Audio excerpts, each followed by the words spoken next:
आज हम एक बहुत ही मशहूर हिंदी हॉरर कहानी को डिकोड करने वाले हैं। हम ये समझने की कोशिश करेंगे कि आखिर इसमें ऐसा क्या है, वो कौन सी बातें हैं जो इसे इतना ज्यादा डरावना बनाती हैं।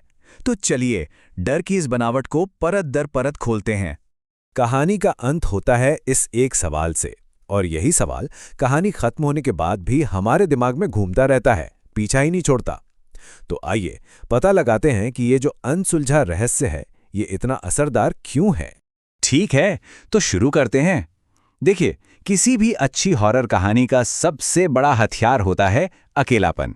और ये कहानी बहुत ही चालाकी से सबसे पहले अपने किरदार को बिल्कुल अकेला कर देती है, ताकि डर का एक परफेक्ट माहौल तैयार हो सके। कहानी का वक्त है मॉनसून का। सोचिए, लगातार होती बारिश, चारों तरफ एक उदासी।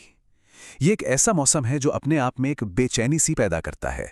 तो ये सिर्फ एक बैकग्राउंड नहीं है, बल्कि डर के लिए स्टेज तैयार किया जा रहा है। और इस मौसम में कहानी का मेन कैरेक्टर घर पर है, एकदम अकेली। माता पिता बाहर गए हुए हैं और बस ये एक बात ही खतरे की घंटी बजा देती है, क्योंकि जब हम अकेले होते हैं तो हर छोटी से छोटी आहट भी बहुत बड़ी लगने लगती है ना। बात सिर्फ घर में अकेले होने तक ही सीमित नहीं है, बल्कि ये अकेलापन ज्योग्राफिकल भी है। घर एक बड़े से पहाड़ के ऊपर एक सुनसान जगह पर है, जिसका सीधा सा मतलब है मदद बहुत दूर है और आसपास कोई ऐसा भी नहीं है जो चीख सुन सके। असल में कहानी लिखने वाला यहाँ एक बहुत ही स्मार्ट टेक्निक का इस्तेमाल कर रहा है। इसे कहते हैं साइकोलॉजिकल प्राइमिंग। मतलब मॉनसून का मौसम, वो अकेलापन और वो सुनसान घर, ये सब मिलकर हमारे दिमाग को किसी खतरे के लिए पहले से ही तैयार कर देते हैं। यानी असली खतरा सामने आने से पहले ही हम डरना शुरू कर देते हैं। तो अब जब माहौल पूरी तरह से तैयार हो चुका है, कहानी एक ऐसे खतरे को हमारे सामने रखती है जिसे हम देख नहीं सकते, सिर्फ सुन सकते हैं। और ये सीधे सीधे हमारे सबसे बड़े डर पर वार करता है, अनदेखे का डर। यहां पर टेंशन को बहुत धीरे धीरे बढ़ाया जाता है। पहली घंटी बजी, चलो नॉर्मल है। दूसरी बजी, कौन होगा इस वक्त। लेकिन जब तीसरी घंटी बजती है तो शक होने लगता है। और फिर दरवाजे पर वो जोर जोर की दस्तक ये साफ कर देती है कि बाहर जो भी है वो कोई आम मेहमान तो बिल्कुल नहीं है। और फिर ये लाइन सुनाई देती है। ये लाइन किरदार के सबसे बड़े डर को सच साबित कर देती है कि बाहर जो भी है वो जानता है कि वो अंदर है और अकेली है। अब तक जो छुपने का एक छोटा मोटा सुकून था, वो भी खत्म हो गया। अभी तक डर सिर्फ आवाज़ों और एहसासों में था, लेकिन एक अनदेखे खतरे से सस्पेंस बनाने के बाद कहानी अब अपने क्लाइमैक्स की तरफ बढ़ती है। अब वो खौफनाक चेहरा सामने आने वाला है।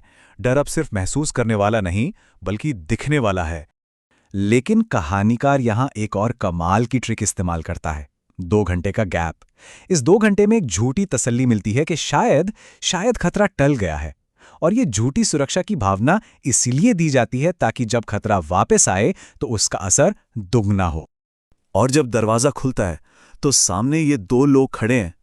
इनके हुलिये में ही असली खौफ छिपा है।